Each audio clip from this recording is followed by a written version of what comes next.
Diesel விலை ஏறனால கஷ்டமாக தான் இருக்குது. இதெல்லாம் ரொம்ப மன உளைச்சல் தான் இருக்கும். அப்புறம் அந்த ஸ்விக்கி ஓட்டுறாங்க, அதெல்லாம் வந்து ரொம்ப கஷ்டம்தான் எங்களுக்கு. ஆட்டோ ஓட்டுறது சும்மா விட்டுட்டு வீடு போயிடலாம் மாதிரி தான் இருக்குது எங்களுக்கு. ஆட்டோ ஓட்ட லாபம் தான் போடுறதா, லாபமே கிடையாது. தண்டத்துக்கு எஃப்சிலாம் வருஷத்துக்கு 50,000 செலவு பண்ணிகிட்டு இருக்கோம். அப்படி இருக்கும்போது வாழ்வாதாரம் ரொம்ப பாதிக்குது. என்ன பண்ணுறது? நான் டாக்ஸி ஓட்டிகிட்டு இருக்கிறேன். பெட்ரோல் விலை டீசல் விலை ஏறி இருக்குது. ஏறினதுனால கொஞ்சம் கஷ்டம்தான் எல்லாருக்குமே. அது வந்து நாங்களாம் வந்து டெய்லி இது பண்ணிக்கிட்டு இருக்கிறோம்.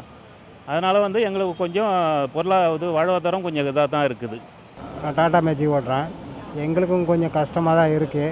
மக்கள்கிட்டையும் கொஞ்சம் ஒரு 5 ரூபா கேட்டு வாங்க கொஞ்சம் கஷ்டமாக தான் இருக்குது. என்ன பண்ண முடியும், எங்களோட வாழ்வாதாரம் அப்படி தான் இருக்குது. இது அரசாங்கம் ஏதாவது ஒரு நடவடிக்கை எடுத்து ஏதாவது பண்ண தான் உண்டு, வேறு ஒன்றும் இது பண்ண முடியாது. கச்சா எண்ணெய் விலை கம்மியாக இருக்கும்போது எண்ணெய் நிறுவனம் நல்ல லாபம் அனுபவிச்சாங்க. ஒரு பியூன் அட்டெண்டரு இந்தியன் ஆயிலில் 1,50,000 லட்ச ரூபா சம்பளம் வாங்குறாரு மேடம். ஒரு ஆட்டோ டிரைவர் 1000 ரூபா சம்பாதிக்கிறது காலையில் 8 மணிலேருந்து நைட்டு 10 மணி வரையும் ஓட்டினா தான் 800 ரூபா சம்பாதிக்க முடியுது மேடம். அப்போ கொஞ்சம் தான் ஏறி இருக்குது. இப்போ ஏற்றுறதுக்கு ஏன் மேடம் ஆசைப்பட்றாங்க அவங்க? கம்மியாக இருக்கும்போது நல்லா லாபத்தை அனுபவிச்சாங்கல்ல மேடம். இப்போ கம்மியாக இருக்கும்போது அவங்க தானே பேலன்ஸ் பண்ணணும் மேடம். அதை வந்து ஏழை மக்கள் மேலே திணிச்சா எப்படிங்க மேடம்? ஆனால் இப்போ மத்திய சென்ட்ரல் கவர்மெண்ட் வந்து டீசல் ரேட்டு ஏற்றுறாங்க இறக்குறாங்க. இப்போ அதிகமாக ஏற்றிருக்காங்க 1 ரூபா.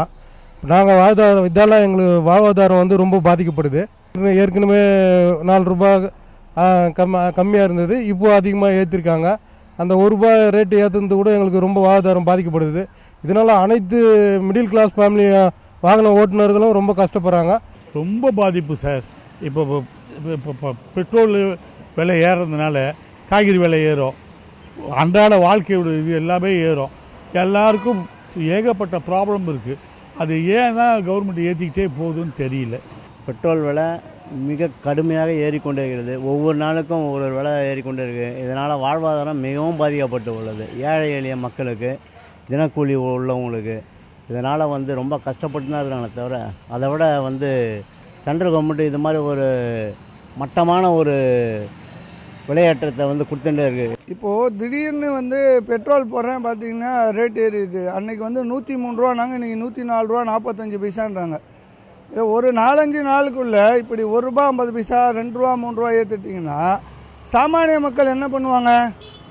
இப்போ டீ வந்து 12 ரூபா 15 ரூபாய்ச்சு இப்போ 20 ரூபாய்க்கு வருது. இவ்வளோ விலைவாசி ஏறுது. மக்கள்கிட்ட ஒரு இன்ஃபர்மேஷன் கிடையாது.